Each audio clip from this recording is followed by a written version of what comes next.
ತಾಲೂಕು ವಕೀಲರ ಸಂಘ, taluk ಸ್ತ್ರೀಶಕ್ತಿ block society, RLHP ಸ್ವಯಂ ಸೇವಾ ಸಂಸ್ಥೆ, ಕೈಲಾಸ್ ಸತ್ಯಾರ್ಥಿ ಚಿಲ್ಡ್ರನ್ ಫೌಂಡೇಶನ್ ಸ್ವಯಂ ಸೇವಾ ಸಂಸ್ಥೆ ಹಾಗೂ ಸಾಂತ್ವನ ಮಹಿಳಾ ಸಹಾಯವಾಣಿ ಕೇಂದ್ರ ಗುಂಡ್ಲುಪೇಟೆ ಇವರುಗಳ ಸಂಯುಕ್ತ ಆಶ್ರಯದೊಂದಿಗೆ ರಾಷ್ಟ್ರೀಯ ಕಾನೂನು ಸೇವೆಗಳ ಪ್ರಾಧಿಕಾರ, ಸಾಗಾಣಿಕೆ ಮತ್ತು ವಾಣಿಜ್ಯ ಲೈಂಗಿಕ ಶೋಷಣೆಯ ಬಲಿಪಶುಗಳು, ಮಕ್ಕಳ ಮೇಲಿನ ದೌರ್ಜನ್ಯ ತಡೆ ಕಾನೂನುಗಳು, ಗರ್ಭಿಣಿ ಬಾಣಂತಿ ಹಾಗೂ ಮಕ್ಕಳ ಆರೋಗ್ಯದ ಕುರಿತು ಜಾಗೃತಿ ಜಾಥಾ ಕಾರ್ಯಕ್ರಮವನ್ನು ಹಮ್ಮಿಕೊಂಡಿದ್ದೇವೆ.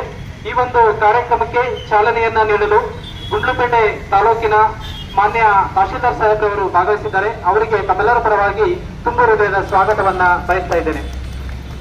ಹಾಗೂ ಕೈಲಾಸ್ ಸತ್ಯಾರ್ಥಿ ಚಿಲ್ಡ್ರನ್ ಫೌಂಡೇಶನ್ ಸ್ವಯಂ ಸೇವಾ ಸಂಸ್ಥೆಯ ಜಿಲ್ಲಾ ಸಂಯೋಜಕರಾದಂತಹ ಶ್ರೀಯುತ ನಾರಾಯಣ ಸರ್ ಅವರು ಭಾಗವಹಿಸಿದ್ದಾರೆ. ಅವರಿಗೆ ತಮ್ಮೆಲ್ಲರ ಪರವಾಗಿ ಸ್ವಾಗತವನ್ನ ಬಯಸ್ತಾ ಇದ್ದೇನೆ.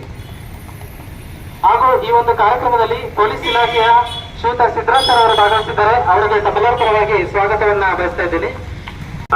ತಾಲೂಕು ಮಟ್ಟದಲ್ಲಿ ಹಾಜರಾಗಿರುವಂತ ಎಲ್ಲ ಅಧಿಕಾರಿಗಳೇ, ಅದ್ರ ಜೊತೆಗೆ ಕೈಲಾಸ ಸತ್ಯಾರ್ಥಿ ಫೌಂಡೇಶನ್ ಇಂದ ಈ ಒಂದು ಇನಿಷಿಯೇಟಿವ್ಗೆ ಉತ್ತೇಜನ ಕೊಟ್ಟಿರುವಂತ ಎಲ್ಲ ಪದಾಧಿಕಾರಿಗಳೇ, CDPO ಮೇಡಮ್ ಆದಂತ ಹೇಮಾವತಿ ಅವರೇ, CHO ಅವರಾದಂತ ಅಲಿ ಪಾಷಾ ಸರ್ ಅವರೇ, ಸೊ ಎಲ್ಲರಿಗೂ ಈ ಒಂದು ಶುಭ ಸಮಾರಂಭಕ್ಕೆ ಒಂದು ಜಾಥಾಕ್ಕೆ ಸ್ವಾಗತವನ್ನ ಕೊಡ್ತಾ ಇದ್ದೀನಿ. ಹೆಣ್ಣೊಂದು ಕಲಿತರೆ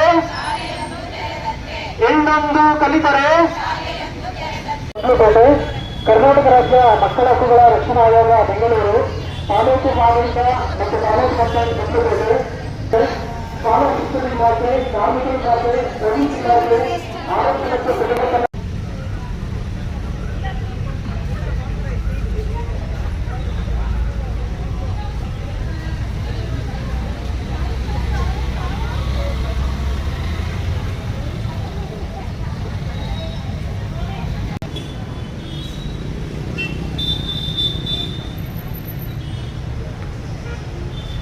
ತಾಲೂಕು ಕಾನೂನು ಸೇವೆಗಳ ಸಮಿತಿ ಗುಂಡ್ಲುಪೇಟೆ, ಕರ್ನಾಟಕ ರಾಜ್ಯ ಮಕ್ಕಳ ಹಕ್ಕುಗಳ ರಕ್ಷಣಾ ಆಯೋಗ ಬೆಂಗಳೂರು, ತಾಲೂಕು ಆಡಳಿತ ಮತ್ತು ತಾಲೂಕು ಪಂಚಾಯತ್ ಗುಂಡ್ಲುಪೇಟೆ, ಮಹಿಳಾ ಮತ್ತು ಮಕ್ಕಳ ಅಭಿವೃದ್ಧಿ ಇಲಾಖೆ, ಕೃಷಿ ಅಭಿವೃದ್ಧಿ ಯೋಜನೆ ಗುಂಡ್ಲುಪೇಟೆ, ಶಾಲಾ ಶಿಕ್ಷಣ ಇಲಾಖೆ, ಕಾರ್ಮಿಕ ಇಲಾಖೆ ಪ್ರಮುಖ ಬೀದಿಗಳಲ್ಲಿ ಜಾಥಾ ಕಾರ್ಯಕ್ರಮವನ್ನು ಹಮ್ಮಿಕೊಂಡಿದ್ದೇವೆ.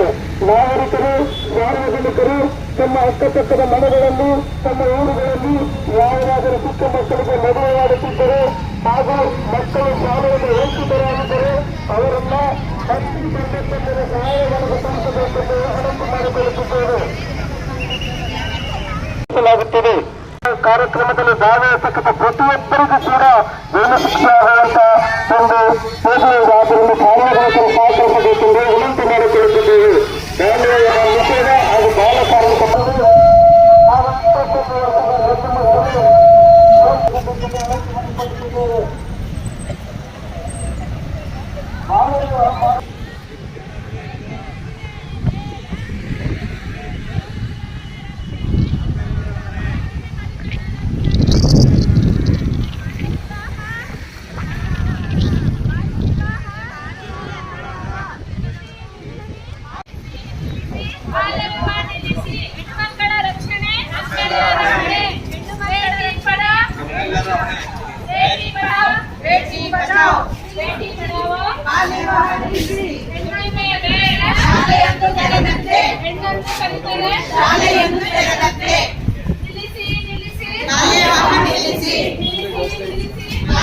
ಚಾಮರಾಜನಗರ ಜಿಲ್ಲೆಯಿಂದ ಮುಕ್ತಗೊಳಿಸಲು ಎಲ್ಲರೂ ಪಣತೊಟ್ಟು ಹಲವಾರು ಅರಿವು ಕಾರ್ಯಕ್ರಮಗಳನ್ನು ನಡೆಸಿಕೊಂಡು ಬರ್ತಾ ಇದ್ದೇವೆ.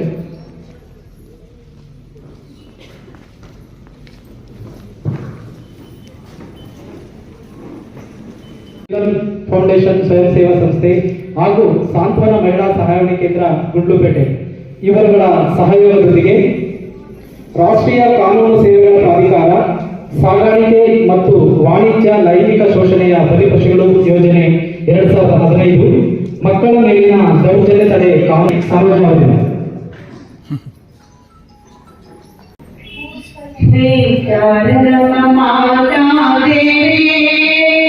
ಶೃಂಗೇರಿ ಪುರದ ಭಾಷೆ ನೀ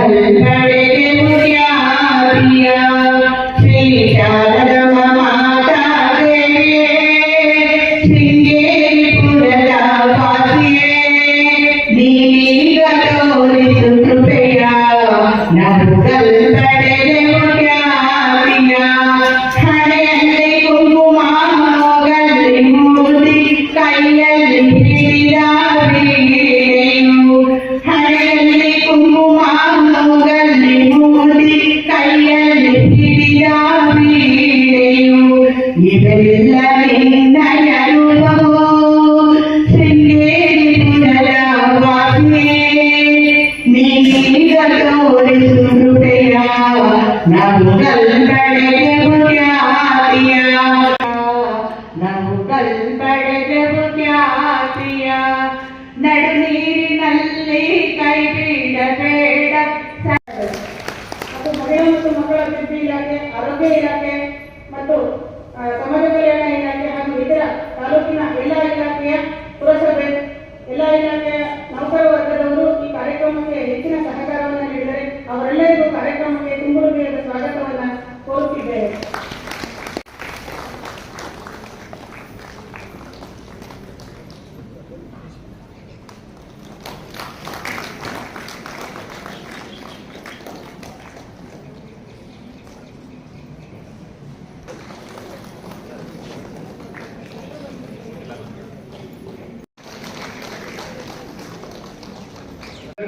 ಶುಭ ಮುಂಜಾನೆ. ತಾಲೂಕು ಕಾನೂನು ಸೇವೆಗಳ ಎಷ್ಟು ಜನ ಕೊಟ್ಟಿದ್ದೀರಿ?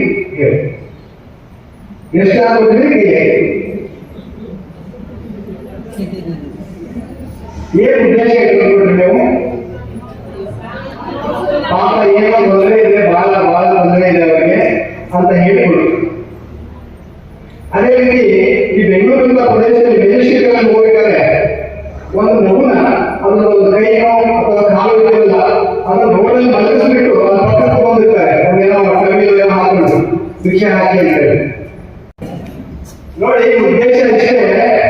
ನೀವು ಏನೋ ಒಂದು ಕರುಣೆ ಅಂತ ಹೇಳಿ ಹಾಕ್ತೀರ, ಅವ್ರಿಗೇನೋ ಕಾಲಿಲ್ಲ, ಅವ್ರಿಗೇನೋ ಪಾಪ ತುಂಬಾ ಬಿಡ್ತಾರ, ಆ ಮಗು ನೋಡಕ್ಕಾಗ್ತಾ ಇಲ್ಲ, ಏನೋ ಒಂದು ಅನುಕೂಲ ಆಗಲಿಂದ ಏನೋ 5 ರೂಪಾಯಿ ಬಿಡ್ಬೋದು. ಅದು ಏನಾಗಿದೆ ಅಂದ್ರೆ ಅದೊಂದು ಜಾಲ. ಮಕ್ಕಳ ಒಂದು ವಿಷಯ ಇದೆ, ಕಳ್ಳ ಸಾಗಾಣಿಕೆ. ಈ ಮಕ್ಕಳನ್ನ ಕಳ್ಳತನ ಮಾಡ್ಕೊಂಡು ಹೋಗ್ತಾರೆ. ಕಳ್ಳತನ ಮಾಡ್ಕೊಂಡು ಹೋಗ್ಬಿಟ್ಟು ಅವ್ರಿಗೆ ಆ ರೀತಿ ಒಂದು ಅಂಗವನ್ನ ಉಲ್ಲೇಖ ಮಾಡಿ ಅದಕ್ಕೆ ಸಂಬಂಧಪಟ್ಟಾಗ ಮತ್ತೆ ಮಹಿಳೆಯರನ್ನು ಕರ್ಕೊಂಡಿರ್ತಾರೆ. ಅವ್ರ ಕಡೆ ಆ ಮಗು ಕೊಟ್ಟು ಅವ್ರ ಮಗು ಅಲ್ಲೇ ಇಲ್ಲ, ಅವ್ರ ಮಗು ಆಗಿರೋದೇ ಇಲ್ಲ, ಅವ್ರ ಕಡೆ ಕೊಟ್ಬಿಟ್ಟು ಶಿಕ್ಷಣ ಮಾಡ್ತಾರೆ. ದಿನಕ್ಕೆ ಇಷ್ಟು ಅಮೌಂಟ್ ಕಡಿಮೆ ಇರ್ತಾರೆ. ಅವ್ರಿಗೆ ಮತ್ತೆ ನೀವಾದ್ರೂ ಹೇಳ್ಕೊಡ್ತಾರೆ. ಮತ್ತೆ ನೋಡಿ, ಅಲ್ಲಿ ಆ ಮಗು ನೀವು ಯಾವಾಗಲೂ ಹೋಗಿ ಯಾವ ಸಮಯದಲ್ಲಿ ನೋಡಿದ್ರು ಎಚ್ಚರ ಇರಲ್ಲ, ಎನಿ ಟೈಮ್ ನಗಿದೆ. ಅದಕ್ಕೆ ಆ ರೀತಿಯಾದಂತ ಒಂದು ಇದು ಮಾಡಿಬಿಡ್ತಾರೆ. ಅದು ಇನ್ನೇನು ಎಚ್ಚರ ಆಗುತ್ತೆ ಅನ್ನೋದು ಮತ್ತೆ ಸೈಡಲ್ಲಿ ಹೋಗ್ತಾರೆ, ಮತ್ತೆ ಮಾಡ್ಕೊಂಡು ಹೋಗ್ತಾರೆ. ಅದು ಎನಿ ಟೈಮ್ ಎಚ್ಚರ ಇರಲ್ಲ. ಆ ರೀತಿಯಾದಂತ ಒಂದು ಜಾಗ ನಾವು ಅಂತಲ್ಲಿ ಸಪೋರ್ಟ್ ಮಾಡೋದ್ರಿಂದ ಜಾಸ್ತಿ ಆಗುತ್ತದೆ, ಮಕ್ಕಳ ಕಳ್ಳತನ ಜಾಸ್ತಿ ಆಗುತ್ತೆ. ಈ ರೀತಿಯಾದಂತ ಒಂದು ಭಿಕ್ಷಾಟನೆಗೆ ಮಕ್ಕಳನ್ನ ಉಪಯೋಗ ಮಾಡ್ತಿದ್ದಾರೆ. ಇದು ಚಿಕ್ಕ ಮಕ್ಕಳೇ. ಈಗ ದೊಡ್ಡ ಮಕ್ಕಳು, ಈಗ 6 ವರ್ಷದಿಂದ 18 ವರ್ಷದ ಒಳಗಿರುವಂತ ಮಕ್ಕಳು ಸಹಿತ ಈ ಒಂದು ಜಾಲ ಕಳ್ಳ ಸಾಗಾಣಿಕೆ ಮಾಡ್ತಾ ಇದೆ. ಈಗ ಒಂದು ಮರ್ಡರ್ ಆಗಿದೆ ಅಂತಂದ್ರೆ ನಮ್ಮ ಕಣ್ಣಿಂದ ಕಾಣುತ್ತೆ, ಓ ಅದು ಕೊಲೆ ಆಗಿದೆ ಅಂತ ಹೇಳಿ. ಆದ್ರೆ ಈ ಕಳ್ಳ ಸಾಗಾಣಿಕೆ ಇದೆಯಲ್ಲ, ಅದು ನಾವು ಪಕ್ಕಕ್ಕೆ ನಮ್ಗೆ ಗೊತ್ತಾಗಲ್ಲ. ಆ ಒಂದು ಮಹಿಳೆಯನ್ನ, ಆ ಒಂದು ಹುಡುಗಿಯನ್ನ, ಆ ಒಂದು ಮಗುನ ನಮ್ಮ ಪಕ್ಕದಲ್ಲೇ ಕರ್ಕೊಂಡು ಹೋಗ್ತಾ ಇರ್ತಾರೆ. ಆದ್ರೆ ನಮ್ಗೆ ಗೊತ್ತಾಗಲ್ಲ. ಯಾಕೆ ಗೊತ್ತಾಗಲ್ಲ ಅಂತಂದ್ರೆ ಇದರಲ್ಲಿ ಅವ್ರ ಸಂಬಂಧಿಕರೇ ಇನ್ವಾಲ್ವ್ ಇರ್ತಾರೆ. ಆ ಒಂದು ಮಗು 6 ವರ್ಷದಿಂದ 18 ವರ್ಷದ ಒಂದು ಹೆಣ್ಣು ಮಗು ಜೊತೆ ಹೋಗ್ಬೇಕು ಅಂತಂದ್ರೆ ಅದು ಅವರಿಗೆ ಆತ್ಮೀಯ ಇರಬೇಕು. ಅಂದಾಗ ಮಾತ್ರ ಅವ್ರ ಜೊತೆ ಹೋಗ್ಲಿಕ್ಕೆ ಸಾಧ್ಯ ಇದೆ. ಆ ರೀತಿ ನಮ್ಮ ಪಕ್ಕಕ್ಕೆ ಹೋಗ್ತಾ ಇರ್ತಾರೆ, ಗೊತ್ತಾಗಲ್ಲ. ಅಲ್ಲಿ ಸಂಬಂಧಿಕರೇ ಇನ್ವಾಲ್ವ್ ಇರ್ತಾರೆ. ಮತ್ತೆ ಯಾವ ರೀತಿ ಇನ್ನೊಂದು ರೀತಿ ಯಾವ ರೀತಿ ಒಂದು ಜಾಗ ಇರ್ತಂದ್ರೆ ಆಯಾ ಒಂದು ಬುಡಕಟ್ಟು ಜನಾಂಗ ಅಥವಾ ಅಲ್ಲಿ ನಿರುದ್ಯೋಗ ಸಮಸ್ಯೆ ಇರುತ್ತೆ, ಸಿಕ್ಕಾಪಟ್ಟೆ ಬಡತನ ಇರುತ್ತೆ, ಅಂತ ಒಂದು ಮನೆಗಳನ್ನ ಟಾರ್ಗೆಟ್ ಮಾಡ್ತಾರೆ. ಆ ಮನೆಗಳಲ್ಲಿ ಹೆಚ್ಚಿನ ಒಂದು ಹೆಣ್ಮಕ್ಳು ಇದ್ರೆ ಅಂತ ಒಂದು ಮನೆ ಟಾರ್ಗೆಟ್ ಮಾಡಿ ಆ ಒಂದು ಅಕ್ಕಪಕ್ಕದ ಗ್ರಾಮದಲ್ಲಿ ಯಾರಾದ್ರೂ ಒಬ್ಬರನ್ನ ಸಹಾಯಕ್ಕೆ ಕೊಡ್ತಾರೆ. ಅವ್ರಿಗೆ ಒಂದು ಸ್ವಲ್ಪ ಏನೋ ಆಮಿಷ ಕೊಡ್ತಾರೆ, ಅವ್ರಿಗೆ ಏನೋ ಒಂದು ಸ್ವಲ್ಪ ಹಣ ಕೊಡ್ತಾರೆ.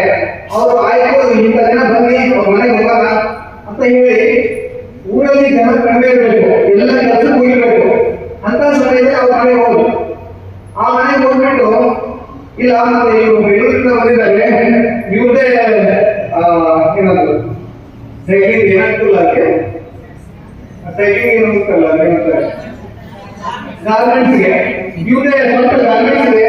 ಆ ಗಾರ್ಮೆಂಟ್ಸ್ ಅಲ್ಲಿ ನಿಮ್ಮ ಮಗಳಿಗೆ ಕೆಲಸ ಕೊಡ್ತಾರೆ, ಒಳ್ಳೆ ಸಾಲನೆ ಕೊಡ್ತಾರೆ ಅಂದಾಗ ಅವ್ರು ಏನೋ ಒಂದು ಮನೆ ಹತ್ರ ಒಂದು ಕೆಲಸ ಹುಡ್ಕೊಂಡು ಬಂದಿದೆ ಯಾಕೆ ಕಳಿಸ್ಬಾರ್ದು? ಇಲ್ಲಿ ನೋಡಿ ತುಂಬಾ ಬಿಡ್ತಾನ ಕಳಿಸ್ಬಿಡೋಣ, ಒಳ್ಳೇದಾಗುತ್ತೆ. ಮತ್ತೆ ಅವ್ರೇನ ಲೆಕ್ಕಪಟ್ಟು ಒಬ್ರು ಬೆಳೆ ಇರ್ತಾರೆ, ನಾವು ಇದೇ ಪಾತ್ರದೊಳಗೆ ಅವರೆಲ್ಲ ಪರಿಚಯ ಇರ್ತಾರೆ, ಇಲ್ಲ ಅಂತಲ್ಲ. ಹಾಗಾಗಿ ಅವ್ರ ವಿಶ್ವಾಸದ ಮೇಲೆ ಅವ್ರು ಕಳಿಸ್ಕೊಟ್ಬಿಡ್ತಾರೆ. ಹೋದ ತಕ್ಷಣ ಅವ್ರು ಹೇಳ್ತಾರೆ, ಈಗ ನೀವು ವಾರಕ್ಕೊಮ್ಮೆ 15 ರೂಪಾಯಿ ಮಾತ್ರ ಫೋನ್ ಮಾಡಿ, ಅವ್ರ ಕೆಲಸದಲ್ಲಿ ಬಿಗಿ ಇರ್ತಾರೆ, ಮಾತಾಡಕ್ಕೆ ಆಗಲ್ಲ. ಈಗ ಮತ್ತೆ ಅಡ್ವಾನ್ಸ್ ಆಗಿ ಅವ್ರಿಗೆ ಮಾಡಿಬಿಡ್ತಾರೆ. ಆವಾಗ ಕರ್ಕೊಂಡು ಹೋಗ್ತಾರೆ. ಕರ್ಕೊಂಡು ಹೋಗಿ ಅಲ್ಲಿ ಅವ್ರಿಗೆ ಗೌರ್ಮೆಂಟ್ ಇರಲ್ಲ. ಆ ಜಾಲ ಹೇಗಿರುತ್ತೆ ಅಂತಂದ್ರೆ ಇನ್ಸ್ಟಾಗ್ರಾಮ್ ಅಲ್ಲೂ ಫೇಸ್ಬುಕ್ ಅಲ್ಲೂ ಅವ್ರು ಪರಿಚಯ ಮಾಡ್ಕೊಂಡು ಅವ್ರಿಗೆ ಹಣಕಾಸಿನ ಆಮಿಷ ಹೊಡೆಯೋದು, ಮತ್ತೆ ಅವ್ರಿಗೆ ಹಣಕಾಸಿನ ನೆರವು ಕೊಡೋದು. ಅಲ್ಲಿ ಅವ್ರು ಯಾರು ಗೊತ್ತಿರಲ್ಲ. ಇವ್ರಿಗೆ ಈಗ ನಾನು ತುಂಬಾ ಪ್ರೀತಿಸ್ತಾ ಇದ್ದೀನಿ ನಮಗೆ ಹೀಗೆ ಅಂತ ಹೇಳೋದು, ಅವ್ರಿಗೆ ಏನಾದ್ರು ಶಿಫ್ಟ್ ಕಳಿಸ್ಕೊಡೋದು, ಅವ್ರಿಗೆ ಅವ್ರ ಅಕೌಂಟಿಗೆ ಅಮೌಂಟ್ ಹಾಕೋದು, ಈಗ ಈ ರೀತಿ ಎಲ್ಲ ಮಾಡೋದ್ರಿಂದ ಅವ್ರಿಗೆ ಏನಿಸುತ್ತೆ, ಇಲ್ಲ ತುಂಬಾ ಒಳ್ಳೆಯದಿದ್ದಾರೆ, ಬಹಳ ಹೆಲ್ಪ್ ಮಾಡ್ತಾ ಇದ್ದಾರೆ. ಆಮೇಲೆ ಅವ್ರು ಕರೀತಾರೆ, ಇಲ್ಲ ನೀವು ಬಂದು ನಾನು ಅದನ್ನ ನೀವು ಕೆಲಸ ಕೊಡ್ತೀನಿ ಮಾಡ್ತೀನಿ. ಅದನ್ನು ಇವ್ರು ಇಷ್ಟೆಲ್ಲ ಹಣಕಾಸಿನ ಹಿಡಿಯುವ ಅಂತ ಹೇಳಿ ಇವ್ರು ಅಲ್ಲಿ ಹೋಗ್ಬಿಡ್ತಾರೆ. ತಂದೆ ತಾಯಿ ಎಲ್ಲರೂ ಇಟ್ಕೊಂಡು ಏನೋ ಒಂದು ಅಲ್ಲಿ ಅವಕಾಶ ಇದೆ ನಾವು ಹೋಗ್ಬಿಡ್ತೇವೆ ಅಂತ ಹೋಗ್ತಾರೆ. ಅದು ಹೋದ ನಂತರ ಅವ್ರು ಹೋಗಿ ಅವ್ರು ಭೇಟಿ ಆಗಲಿಲ್ಲ ಅಷ್ಟೇ, ಭೇಟಿ ಆದ್ರೆ ಅವ್ರು ಕೂಡ ಆಗ್ಬಿಡ್ತಾರೆ. ಅಂತ ಒಂದು ಜಾಲ ಇದೆ. ಇದೆಲ್ಲವೂ ಸಹಿತ ಜನರಿಗೆ ನಾವು ಅರಿವು ಮೂಡಿಸ್ಬೇಕು. ಮತ್ತೆ ಸಾಕಷ್ಟು ನಾವು ಬಾಲ್ಯ ಸಂಬಂಧಪಟ್ಟಿಗೆ ಕಾರ್ಯಕ್ರಮ ಮಾಡ್ತಾ ಇದ್ದಾರೆ. ನಾವೆಲ್ಲ ಸೇರಿ ನುಡಿಸಿದ್ರಿ. ಮತ್ತೆ ಗರ್ಭಿಣಿ ಮತ್ತು ಬಾಣಂತಿಯರಿಗೆ ಸಂಬಂಧಪಟ್ಟಿಗೆ ಏನೇನು ಆರೋಗ್ಯಕ್ಕೆ ಸಂಬಂಧಪಟ್ಟಿಗೆ ಡಾಕ್ಟರ್ ಇದ್ದಾರೆ, ಅವರೆಲ್ಲ ಅದ್ರ ಬಗ್ಗೆ ಮಾಹಿತಿ ಕೊಡ್ತಾರೆ. ಮತ್ತೆ ತಾವೆಲ್ಲ ಇನ್ನೊಂದು ಸ್ಟೋರಿ ಹೇಳಿ ನಾನು ಮಾತು ಮುಗಿಸ್ತೀನಿ. ತಾವೆಲ್ಲ ಇದು ನಮ್ಮ ಕೆಲಸ ಅಲ್ಲ, ಅವ್ರ ಕೆಲಸ ಅನ್ಬಾರ್ದು. ಏನೇ ಒಂದು ಸಾರ್ವಜನಿಕ ಕೆಲಸ ಇದೆ ಅಂತಂದ್ರೆ ಅದು ನಮಗೆ ಸಂಬಂಧಪಟ್ಟಿದೆ. ಯಾವುದೇ ಇಲಾಖೆ ಇರಲಿ, ಇದು ನಮ್ಮ ಇಲಾಖೆಗೆ ಮಾತ್ರ ಸೀಮಿತ, ಇದು ನಮ್ಮ ಇಲಾಖೆ ಅಲ್ಲ ಅನ್ಬಾರ್ದು. ಇದ್ರ ಬಗ್ಗೆ ಒಂದು ಮುಂದೆ ಹೇಳಿದ್ದೆ ಅನ್ಕೋತೀನಿ. ಇವತ್ತು ಜಾಸ್ತಿ ಒಂದು ಮಹಿಳೆ ಇರೋದ್ರಿಂದ ಇನ್ನೊಂದ್ಸರಿ ಹೇಳಬೇಕು ನಾವು ಸ್ಪೀಚ್ ಸ್ಟೋರಿನ ಹೇಳ್ತಾ ಇದ್ದೇನೆ. ಒಂದು ಊರಲ್ಲಿ ಒಂದು ಗ್ರಾಮ, ಅದು ಚಿಕ್ಕ ಗ್ರಾಮ, ಗದ್ದೆಯಲ್ಲಿ ಒಂದು ಮನೆ ಇರುತ್ತೆ. ಗಂಡ ಹೆಂಡತಿ ಇಬ್ಬರೇ ಫ್ಯಾಮಿಲಿ, ಇಬ್ಬರೇ ಇರ್ತಾರೆ. ಗಂಡ ಹೆಂಡತಿ ಜಮೀನಲ್ಲಿ ಬಂದಂತ ಎಲ್ಲ ಫಸಲು ತಮ್ಮ ಮನೆ ಹಾಕಿಬಿಡ್ತಾರೆ. ಅವ್ರ ಮನೆಯಲ್ಲಿ ಇಲಿಗಳ ಕಾಟ ಜಾಸ್ತಿ ಆಗಿರುತ್ತೆ. ಇನ್ನೇನು ಇಲಿಗಳು ಇಷ್ಟೆಲ್ಲ ಫಸಲು ತಿಂದ್ಬಿಟ್ಟೆ ನಾವು ಇವ್ರು ಕೇಳೋಣ ಅಂತ ವಿಚಾರ ಮಾಡ್ತಾರೆ. ಅವಾಗ ಅವ್ರ ಗಂಡ ಹೇಳ್ತಾರೆ, ಇಲ್ಲ ನಾನು ಇವತ್ತು ಮಾರ್ಕೆಟ್ಗೆ ಹೋಗ್ಬಿಟ್ಟು ಒಂದು ಇಲಿ ಬೋನ್ ತಗೊಂಡಿದ್ದೇನೆ, ಆ ಇಲಿ ಬೋನ್ಗೆ ನೀವು ಬಜ್ಜಿ ಮಾಡು, ಅದನ್ನ ಹಾಕಿಬಿಟ್ರೆ ಇಲಿ ಇಷ್ಟ ಬರುತ್ತೆ, ಇಲಿ ಕಡಿಮೆ ಆಗುತ್ತೆ ಅಂತ ಹೇಳ್ತಾರೆ. ಅದನ್ನ ಎರಡು ಗಂಡು ಮತ್ತು ಹೆಣ್ಣು ಇಲಿಗಳು ಕೇಳಿಸ್ಕೊಂಡು ನೀವು ಏನೋ ನಮ್ಗೆ ಸಮಸ್ಯೆ ಆಗ್ತಾ ಇದೆ ಈ ಮನೆಯಲ್ಲಿ, ಏನಾದ್ರೂ ಒಂದು ಉಪಾಯ ಮಾಡಬೇಕು ಅಂತ ಹೇಳ್ಕೊಂಡು ಅವ್ರ ಮನೆಯಲ್ಲಿ ಆ ರೈತ ಸಾಕುವಂತ ಒಂದು ಹಸು ಇರುತ್ತೆ. ಆ ಹಸುವಿನ ಹತ್ರ ಈ ಇಲಿಗಳು ಹೋಗಿ ಹೇಳ್ತಾರೆ, ಈ ರೀತಿ ನಾವು ಏನೋ ಪ್ಲಾನ್ ಮಾಡ್ತಾ ಇದ್ದಾರೆ, ಏನಾದ್ರೂ ಒಂದು ಉಪಾಯ ಕೊಡಿ ಅಂತ ಹೇಳಿ. ಅವಾಗ ಹಸು ಹೇಳಿದ್ರೆ, ಇದು ನನ್ನ ಪ್ರಾಬ್ಲಮ್ ಅಲ್ಲ, ಇದು ನಿಮ್ಗೊಂದು ಸಮಸ್ಯೆ ಏನೇ ಬಗೆಹರಿಸಬೇಕು. ಹಿಂಗೆ ಹೇಳ್ತಲ್ಲ ಅಂತ ಹೇಳಿ ಆ ಮನೆಯಲ್ಲಿ ಇರ್ತಕ್ಕಂಥ ಒಂದು ಮೇಕೆ ಇರುತ್ತೆ, ಆ ಮೇಕೆ ಹತ್ರ ಹೋಗಿ ಹೇಳ್ತಾರೆ. ಅದು ಅದೇ ಹೇಳುತ್ತೆ, ನನ್ನ ಸಮಸ್ಯೆ ಎಲ್ಲ ಇದು, ನಿಮ್ಮ ಸಮಸ್ಯೆ ನೀವು ಬಗೆಹರಿಸಬೇಕು. ಆಮೇಲೆ ಅವ್ರ ಮನೆಯಲ್ಲಿ ಕೋಳಿ ಸಾಕಿರ್ತಾರೆ, ಆ ಕೋಳಿ ಹತ್ರ ಹೋಗಿ ಹೇಳ್ತಾರೆ, ಅವು ಇಲಿಗಳು ಹೇಳ್ತಾರೆ, ಅದು ಅದೇ ಹೇಳುತ್ತೆ. ಅವಾಗ ಇವ್ರು ಯಾರು ಸಹಾಯ ಕೊಡಲಿಲ್ಲ, ಹಸುನು ಬರಲಿಲ್ಲ, ಮೇಕೆನೂ ಬರಲಿಲ್ಲ, ಕೋಳಿನೂ ಬರಲಿಲ್ಲ. ಅವಾಗ ಏನ್ ಮಾಡ್ಬೇಕು? ಬೇಡ, ಇವತ್ತು ನಾವು ಇಲ್ಲಿ ಹೋಗೋದು ಬೇಡ, ಆಹಾರ ಹೋಗೋದು ಬೇಡ, ಎಲ್ಲಿ ಒಂದ್ ಕಡೆ ಸ್ಟಾರ್ಟ್ ಆಗೋಣ ಅಂತ ಅವತ್ತು ಊಟ ಎಲ್ಲ ಉಪವಾಸ ಕೂತ್ಬಿಡ್ತಾರೆ ರೈತರು. ರಾತ್ರಿ ಆ ಬೋರ್ನಲ್ಲಿ ಬಚ್ಚಿ ಹಾಕಿರ್ತಾರೆ. ಹಳ್ಳಿ ಅಂದ್ರೆ ಗದ್ದೆ ಮನೆ ಅಂತಂದ್ರೆ ಲೈಟ್ ಬೇರೆ ಇರಲ್ಲ, ಅಗತ್ಯ ಇರುತ್ತೆ, ಚಿಲ್ಲಿ ಬೆಳಕು ಲಾಟಿ ಬೆಳಕು ಇರುತ್ತೆ. ಆ ರಾತ್ರಿ ಮಧ್ಯರಾತ್ರಿ ಆ ರೈತರು ಹೇಳಿ ನೀರು ಕುಡಿಬೇಕು ಅಂತ ಹೇಳ್ಕೊಂಡು ಟೈಮಲ್ಲಿ ಅಲ್ಲಿ ಏನಾಗಿರುತ್ತೆ, ಆ ಬೋರ್ನಲ್ಲಿ ಒಂದು ನಾವು ಅರ್ಧ ಸಿಕ್ಕೊಂಡು ಅರ್ಧ ಹೊರಗಡೆ ಇರುತ್ತೆ. ಆ ರೈತರಿಗೆ ಬಂದ ತಕ್ಷಣ ಆ ರೈತರಿಗೆ ಕಚ್ಚಿಬಿಡುತ್ತೆ. ಅವಾಗ ನಾವು ಬಸ್ಸು ಅಂತ ಹೇಳಿ ಅದ್ರ ಲಾಟಿ ಒಳಗೆ ಕರ್ಕೊಂಡು ಹೋಗ್ತಾರೆ. ಅವಾಗ ಅವ್ರೇನೋ ಚಿಕಿತ್ಸೆ ಕೊಟ್ಟು ಇಲ್ಲ ಮತ್ತೆ ಈಗ ಒಳ್ಳೆ ಒಳ್ಳೆ ಆಹಾರ ಎಲ್ಲ ಹಾಕಿ ಆರಾಮ ಆಗುತ್ತೆ ಅಂತಾರೆ. ಅವಾಗ ಒಳ್ಳೆ ಆಹಾರ ಅಂದ್ರೆ ಮನೇಲಿ ಕೋಳಿ ಇರ್ತದೆ, ಕೋಳಿ ಕಟ್ ಮಾಡಿದ್ರು, ಆಮೇಲೆ ಆಹಾರ ಕೊಟ್ಟು ಎಲ್ಲ ಮಾಡಿದ್ರು. ಆದ್ರೂ ಮತ್ತೆ ಈಗ ವಿಷಯ ಆಗಲಿಲ್ಲ. ಪಟ್ಟಣ ಕರ್ಕೊಂಡು ಹೋಗ್ಬೇಕು, ದುಡ್ಡಿಲ್ಲ. ಆಮೇಲೆ ಆ ಮೇಕೆ ಇತ್ತಲ್ಲ, ಆ ಮೇಕೆಯನ್ನು ಪಾಲಾಗಿ ದುಡ್ಡು ಬಂದು ಪಟ್ಟಣಕ್ಕೆ ಹೋದ್ರು. ಆಮೇಲೆ ಪಟ್ಟಣಕ್ಕೆ ಹೋದ ನಂತರ ಆದರೂ ಸಹಿತ ಅವರು ಒದಗಿ ಕುಡಿಲಿಲ್ಲ, ಸತ್ತೋದು.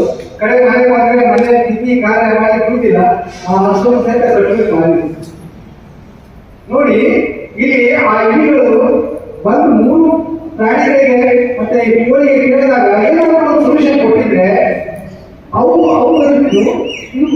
ಆಗ್ತಿಲ್ಲ. ಅಲ್ಲಿ ಅವು ಏನಾದ್ರು ಇದು ನಮ್ಮ ಸಮಸ್ಯೆ ಅಲ್ಲ, ನಿಮ್ಮ ಸಮಸ್ಯೆ, ಇದೇ ಬಗೆಹರಿಸಿದ್ರು. ಅಂದಾಗ ಅವು ಅಷ್ಟು ಸ್ಟ್ರಕ್ ಆದ್ರು. ನೋಡಿ, 3 ಪ್ರಾಣಗಳು ಅದೇ ರೀತಿ ಆಗುತ್ತೆ. ಅದಕ್ಕೆ ಈಗ ಸಾರ್ವಜನಿಕ ರಸ್ತೆ ಇರುತ್ತೆ ಅಂತಂದ್ರೆ ಅಲ್ಲಿ ಯಾರೋ ಒಂದು ಕಸ ಹಾಕ್ತಾ ಇದ್ದಾರೆ ಅಂತಂದ್ರೆ ಅದನ್ನು ಎಲ್ಲರೂ ಸಹಿತ ಅಪ್ಡೇಟ್ ಮಾಡ್ಬೇಕು. ಬರೀ ಯಾವ್ದಾರ ಒಂದು ಮನೆ ತಕರಾರು ಮಾಡಿದ್ರೆ ಅವ್ರ ಮೇಲೆ ಜೋರ್ ಮಾಡಕ್ ಬರ್ತಾನೆ. ಅದೇ ಎಲ್ಲರೂ ಸಹಿತ ಅಲ್ಲೇ ಹಾಕಿದಪ್ಪ ಅಂತ ಕೇಳಿದಾಗ ಸರಿಯಾಗಿ ಆಗ್ತದೆ. ಅದಕ್ಕೆ ನಾವೆಲ್ಲರೂ ಆ ರೀತಿ ಒಂದು ಸಾರ್ವಜನಿಕ ಸ್ವತ್ತನ್ನೇ ಕಾಪಾಡಬೇಕು. ಅಂದಾಗ ಮಾತ್ರ ಇಂದಿನ ಕಾರ್ಯಕ್ರಮ ಮಾಡಿದ್ರು ಸಾರ್ಥಕ ಆಗುತ್ತೆ ಅಂತ ಹೇಳ್ತಾ ಇವತ್ತಿನ ದಿವಸ ನಮಗೆ ಇಲ್ಲಿ ಮಾತಾಡಲಿಕ್ಕೆ ಅವಕಾಶ ಮಾಡಿಕೊಡುವಂತೆ ಎಲ್ಲರಿಗೂ ಹೊಂದಿಸಿ ನನ್ನ ಮಾತು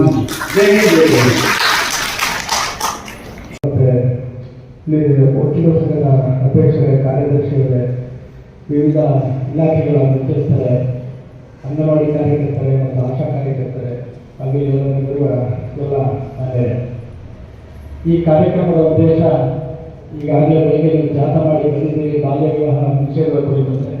ಮತ್ತು ಈಗ ನಮಗೆ ಕಾನೂನು ಅರಿವಿನ ಕುರಿತಾಗಿ ಒಂದೆರಡು ವಿಚಾರಗಳನ್ನು ತಿಳ್ಕೊಳ್ತಕ್ಕಂಥದ್ದು ನಮ್ಮೆಲ್ಲರಿಗೂ ಅವಶ್ಯಕತೆ ಇರ್ತದೆ. ಯಾಕೆಂತ ಹೇಳಿದ್ರೆ ಎಲ್ಲ ಕಾನೂನುಗಳ ಬಗ್ಗೆ ಎಲ್ಲ ನಾಗರಿಕರು ತಿಳ್ಕೊಳ್ಳೋದು ಕಷ್ಟ ಸಾಧ್ಯ. ನಮ್ಮ ದೇಶದಲ್ಲಿ ಸಾವಿರಾರು ಕಾನೂನುಗಳಿದೆ.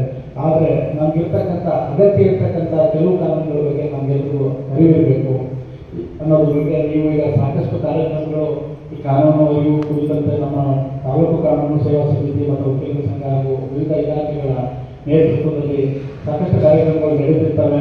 ಅದರಲ್ಲೂ ನೀವೆಲ್ಲರೂ ಭಾಗವಹಿಸಿದ್ದೀರಿ ಹೀಗೆ ಅಂತ ನಾನು ಭಾವಿಸ್ತೇನೆ. ಹಾಗಾಗಿ ಸಾರ್ವಜನಿಕರಿಗೆ ಅಗತ್ಯ ಇರ್ತಕ್ಕಂಥ ಒಂದು ಕಾನೂನು ನೆರವನ್ನು ಪಡ್ಕೊಳ್ಳಿಕ್ಕೆ ಯಾರು ಹಣಕಾಸಿನ ತೊಂದರೆಯಿಂದ ವಕೀಲರನ್ನ ಭೇಟಿ ಮಾಡಲಿಕ್ಕೆ ಮತ್ತು ಅವರ ನೆರವನ್ನು ಪಡ್ಕೊಳ್ಳಿಕ್ಕೆ ಸಾಧ್ಯವಾಗುವುದಿಲ್ಲ ಅಂಥವರಿಗೋಸ್ಕರ ಅಂತಲೇ ಸರ್ಕಾರ ತಾಲೂಕು ಮಟ್ಟದಲ್ಲಿ ತಾಲೂಕು ಕಾನೂನು ಸೇವಾ ಸಮಿತಿ, ಜಿಲ್ಲಾ ಮಟ್ಟದಲ್ಲಿ ಜಿಲ್ಲಾ ಕಾನೂನು ಸೇವಾ ಸಮಿತಿ, ರಾಜ್ಯ ಮಟ್ಟದಲ್ಲೂ ಕೂಡ ರಾಜ್ಯ ಕಾನೂನು ಸೇವಾ ಸಮಿತಿ, ರಾಷ್ಟ್ರ ಮಟ್ಟದಲ್ಲೂ ಕೂಡ ಈ ಸೇವಾ ಸಮಿತಿ ಕರ್ತವ್ಯ ನಿರ್ವಹಿಸಿದೆ. ಈ ಸೇವಾ ಸಮಿತಿಯ ಉದ್ದೇಶ ಏನಪ್ಪ ಅಂತ ಹೇಳಿದ್ರೆ, ಯಾರಿಗೆ ಈಗಾಗಲೇ ಹೇಳಿದಂತೆ ವಕೀಲರನ್ನ ನೇಮಕ ಮಾಡ್ಕೊಳ್ಳೋಕ್ಕೆ ಹಣ ಪರಿಸ್ಥಿತಿ ಆಗೋದಿಲ್ಲ, ನಾವು ಬಡವರಿದ್ದೇವೆ ಅಥವಾ ಶೋಷಿತರಿದ್ದೇವೆ, ಮಹಿಳೆಯರಿದ್ದೇವೆ, ಮಕ್ಕಳಿದ್ದೇವೆ ಮತ್ತು ಹಿಂದುಳಿದ ವರ್ಗಕ್ಕೆ ಸೇರಿದ್ದೇವೆ ಅಂಥವರಿಗೆ ಉಚಿತವಾಗಿ ಒಂದು ವಕೀಲರನ್ನ ನೇಮಕ ಮಾಡಿ ಅವರ ಕಾನೂನು ಸಮಸ್ಯೆಯನ್ನ ಬಗೆಹರಿಸಿಕೊಡ್ತಕ್ಕಂಥ ಕೆಲಸವನ್ನ ಈ ಕಾನೂನು ಸೇವಾ ಸಮಿತಿ ಮಾಡ್ತಾ ಇದೆ. ಇದರ ಕಚೇರಿ ನಮ್ಮ ನ್ಯಾಯಾಲಯದ ಕಟ್ಟಡದಲ್ಲಿರ್ತದೆ. ಅದು ಬೆಳಗ್ಗೆ 10ರಿಂದ ಸಂಜೆ 6 ತನಕ ಕರ್ತವ್ಯ ನಿರ್ವಹಿಸುತ್ತದೆ. ಆ ರೀತಿ ಯಾರಿಗಾದ್ರೂ ಕಾನೂನಿನ ಸಮಸ್ಯೆ ಇದ್ದರೆ ತಾವು ಅದರ ಬಗ್ಗೆ ಉಚಿತವಾಗಿ ಒಂದು ಅರಿವನ್ನು ಪಡ್ಕೋಬೇಕು ಅಂತಂದರೆ ಅಲ್ಲಿಗೆ ಸಂಪರ್ಕ ಮಾಡಬಹುದು. ಅಥವಾ ಅಗತ್ಯವಾಗಿ ಈ ವಿಚಾರವನ್ನು ತಿಳಿಸಿ ಅವರು ಅಲ್ಲಿ ಬಂದು ಅದರ ಒಂದು ಉಪಯೋಗನ ಪಡ್ಕೊಳ್ಳಿಕ್ಕೆ ನೀವು ತಿಳಿಸ್ಕೊಡ್ಬೇಕು ಅಂತೇಳಿ ನಿಮ್ಮ ಮೂಲಕ ಕೇಳ್ಕೊಳ್ತೇನೆ. ಅಂಗನವಾಡಿ ಕಾರ್ಯಕರ್ತರು ಮತ್ತು ಆಶಾ ಕಾರ್ಯಕರ್ತರಿಂದ ಸಮಾಜದಲ್ಲಿ ತಳಮಟ್ಟದಲ್ಲಿ ಅವರ ಬಗ್ಗೆ ನೇರವಾಗಿ ನಾಗರಿಕರಿಗೆ ಸಂಪರ್ಕ ಸಿಗುವಂಥದ್ದು ನೀವು. ಹಾಗಾಗಿ ನೀವು ಅವ್ರ ಮನೆ ಹತ್ರ ಹೋದಾಗ ಯಾವುದಾದ್ರೂ ಒಂದು ಅಸೆಸ್ ಮಾಡಲಿಕ್ಕೆ ಹೋದಾಗ ಅವ್ರ ಸಮಸ್ಯೆಗಳನ್ನ ಹಳ್ಳಿಗಳಲ್ಲಿ ಸಾಮಾನ್ಯವಾಗಿ ಕಿವಿಗೆ ಹಾಕಿರ್ತಾರೆ. ಆಶಾ ಕಾರ್ಯಕರ್ತರಿಗೆ ಅಂಗನವಾಡಿ ಕಾರ್ಯಕರ್ತರಿಗೆ ಆಗಿದೆ ಸಮಸ್ಯೆ, ಏನು ಮಾಡಬೇಕು ಗೊತ್ತಿಲ್ಲ, ಅಥವಾ ನಾನು ಲಾಯರ್ಗಳನ್ನ ಮಾಡಬೇಕು, ನನ್ನ ಹತ್ರ ಅವ್ರ ಕೇಳೋಷ್ಟು ಕೊಡೋಕ್ಕಾಗೋದಿಲ್ಲ ಅನ್ನೋ ಪರಿಸ್ಥಿತಿ ಇರುವಂಥ ಜನಗಳು ಇರ್ತಾರೆ. ಯಾಕಂದರೆ ಹಣಕಾಸು ಚೆನ್ನಾಗಿದ್ದರೆ ಅವರು ಬೇಕಾದಂಥ ಉತ್ತಮ ಲಾಯರ್ನ ಹೋಗಿ ಸಂಪರ್ಕ ಮಾಡಿ ಅವರಿಗೆ ಏನು ಪರಿಹಾರ ಬೇಕಾದ್ರೂ ಪಡ್ಕೊಳ್ತಾರೆ. ಯಾರಿಗೆ ಆಗೋದಿಲ್ಲ ಅಂಥವ್ರಿಗೆ ಈ ವಿಚಾರವನ್ನು ನೀವು ತಿಳಿಸಿದ್ರೆ ಅವರು ಅದರ ಸದುಪಯೋಗ ಪಡಿಸ್ಕೊಳ್ಳಿಕ್ಕೆ ಅನುಕೂಲ ಆಗ್ತದೆ. ಯಾಕಂತ ಹೇಳಿದ್ರೆ ಅವರಿಗೆ ಒಂದು ಹಣಕಾಸಿನ ಸಮಸ್ಯೆ ಬಂದ್ರಿಂದ ಅವರು ಸಿಗ್ತಕ್ಕಂಥ ಹಕ್ಕನ್ನು ಉಲ್ಲಂಘನೆ ಆಗಬಾರ್ದು, ಅವ್ರಿಗೆ ಏನು ಹಕ್ಕಿದೆ ಅದನ್ನು ಪಡ್ಕೊಳ್ಳಿಕ್ಕೆ ಸಹಾಯ ಆಗಬೇಕು ಅನ್ನೋದನ್ನು ಮನಗಂಡು ಸರ್ಕಾರ ಈ ರೀತಿಯಾದಂಥ ವ್ಯವಸ್ಥೆಯನ್ನು ಮಾಡಿದೆ. ಅದರ ಸದುಪಯೋಗವನ್ನು ಪಡ್ಕೋಬೇಕು ಅಂತ ನಾನು ಈ ಮೂಲಕ ತಿಳಿಸ್ತೇನೆ. ಮತ್ತು ಈಗಾಗಲೇ ಬಾಲ್ಯ ವಿವಾಹದ ಬಗ್ಗೆ ಹೇಳಬೇಕಂತ ಹೇಳಿದ್ರೆ ನಾನು ಗಮನಿಸ್ತಿದ್ದೆ, ಇಲ್ಲಿ ಸ್ವಲ್ಪ ಹೆಚ್ಚಿನ ಬಾಲ್ಯ ವಿವಾಹಗಳು ಬೆಳಕಿಗೆ ಬರ್ತಾ ಇದ್ದಾವೆ. ಅದು ಸಾಮಾನ್ಯವಾಗಿ ಎಲ್ಲ ತಾಲೂಕುಗಳಲ್ಲೂ ಬಾಲ್ಯ ವಿವಾಹ ನಡೀತಾ ಇರುತ್ತೆ. ಆದರೆ ಅದು ಈ ಭಾಗದಲ್ಲಿ ಸ್ವಲ್ಪ ಹೆಚ್ಚಿನ ಮಟ್ಟದಲ್ಲಿ ಬಾಲ್ಯ ವಿವಾಹ ನಡೀತಿದೆ ಅಂತಕ್ಕಂಥ ನನಗೆ ಕಳೆದ 2 ತಿಂಗಳಿಂದ ನಾನು ಗಮನಕ್ಕೆ ಬಂದಿದೆ. ಹಾಗೆ ಸುಮಾರು ನಮ್ಮ ಸಿಡಿಪು ಅವರು ತೆಗಿಬೇಕು ಅಂತೇಳಿ ಹಲವಾರು ಇಂಜೆಕ್ಷನ್ ಆಡೋದು ಕೂಡ ನಮ್ಮ ಕೋರ್ಟಿಂದ ತಗೊಂಡಿದ್ದಾರೆ. ಹಾಗಾಗಿ ನನಗೆ ಗೊತ್ತಿದ್ದಂಗೆ ಅಲ್ಲಿ 10-15 ಬಾಲ್ಯ ವಿವಾಹ ತಡೆದಿದ್ದಾರೆ ಕೇವಲ 2 ತಿಂಗಳ ಅವಧಿಯಲ್ಲಿ. ಹಾಗಾಗಿ ಆ ನಿಟ್ಟಿನಲ್ಲಿ ಸಿಡಿಪು ಅವರು ಉತ್ತಮ ಕಾರ್ಯ ಮಾಡಿದ್ದಾರೆ. ಅದಕ್ಕೆ ಅವರಿಗೆ ಒಂದು ವಿಚಾರವನ್ನು ತಿಳಿಸ್ಬೇಕಂತ ಹೇಳಿದ್ರೆ ಸ್ಥಳೀಯ ಮಟ್ಟದಲ್ಲಿ ಈಗ ಆಶಾ ಕಾರ್ಯಕರ್ತರು ಅಂಗನವಾಡಿ ಕಾರ್ಯಕರ್ತರು ಕಾರಣ ಅಂತ ಹೇಳಿ ನಾನು ಭಾವಿಸ್ತೇನೆ. ಯಾಕೆಂತ ಹೇಳಿದ್ರೆ ನಿಮಗೆ ಸ್ಥಳೀಯ ಮಟ್ಟದಲ್ಲಿ ಯಾವುದು 18 ವರ್ಷಕ್ಕಿಂತ ಒಳಪಟ್ಟ ಹೆಣ್ಣು ಮಗುವಿನ ಮದುವೆ ಆಗ್ತಾ ಇದೆ ಅಂತ ನಿಮ್ಗೆ ಮಾಹಿತಿ ಇರ್ತದೆ. ಅದ್ರ ಬಗ್ಗೆ ನೀವು ಮಾಹಿತಿ ಕೊಟ್ಟಾಗಲೇ ಅವರು ಅದನ್ನು ತಡೆ ಹೋಗಲಿಕ್ಕೆ ಸಾಧ್ಯ ಆಗ್ತದೆ ಅಂತ ನಾನು ಭಾವಿಸ್ತೇನೆ.